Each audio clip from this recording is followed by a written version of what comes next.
"Mom, you're in the wrong seat. Coach is in the back," the businessman barked, waving his first-class ticket in her face like it was a badge of honor.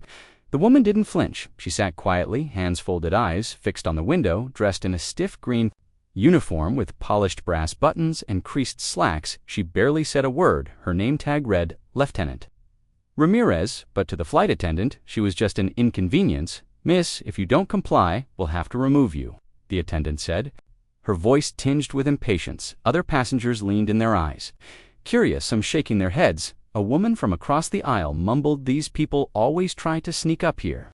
Still, Ramirez didn't move. She reached into her breast pocket and calmly handed over a folded boarding pass, first-class seat 3A.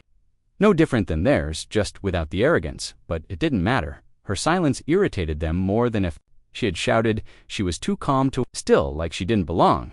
And then a voice cut through the aisle, sharp, commanding, "What's the delay up here?"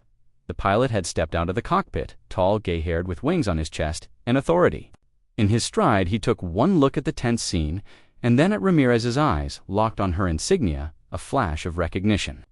He didn't ask her name, didn't need to. He straightened his spine, stepped forward, and snapped a salute so sharp the air in the cabin shifted. "Lieutenant Ramirez," he said, voice steady, "welcome aboard. This seat is yours on behalf of this airline, and as a fellow officer, thank you for your service." Silence, heavy, embarrassed the businessman, slowly backed up, lips partying.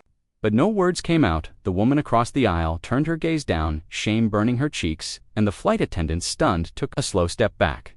Ramirez nodded once. "Thank you, Captain." Only then did the passengers realize what they had missed. The medals on her chest were not for decoration. They were for valor, for sacrifice, for bravery.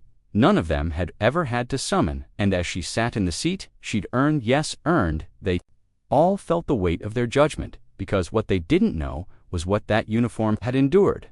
Just 9 months earlier, Lieutenant Ramirez had carried her wounded sergeant on her back for 5 miles under enemy fire in Afghanistan. She tied her own belt around his shredded leg to stop the bleeding when the medevac arrived. She was covered in blood, most of it not her own. Her silence wasn't weakness, it was discipline. Her stillness wasn't defiance, it was control, the kind you learn when you've seen too much too young. She didn't fly first class because she wanted luxury. She flew first class because a non-profit had gifted her the ticket after months in military hospitals. Her spine was fused in 3 places, her right knee rebuilt. Sitting in a cramped coach seat wasn't just uncomfortable, it was torture, but none of that mattered to the people who judged her in seconds, until the pilot saluted her. That single gesture changed the cabin. A ripple of realization swept through. The Rose conversation's quieted, eyes turned inward, and slowly, awkwardly, people began to nod at her. A man 2 rows back whispered, "Thank you." A woman with tears in her eyes reached across the aisle to squeeze her hand. The pilot didn't move. He stood tall, looking directly at the man who had tried to remove her. "We do not judge our heroes by their volume or their skin or their silence. We judge them by their sacrifice. Let this flight be a lesson in respect." Then he turned on his heel and walked back to the cockpit. The flight took off 5 minutes late. Not a single person complained for the rest of the journey. No one dared disturb her flight.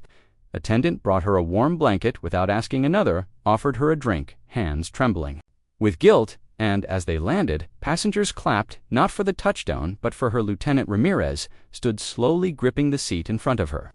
For support, she didn't speak, she didn't smile, but when she walked down that aisle, people parted, like the Red Sea.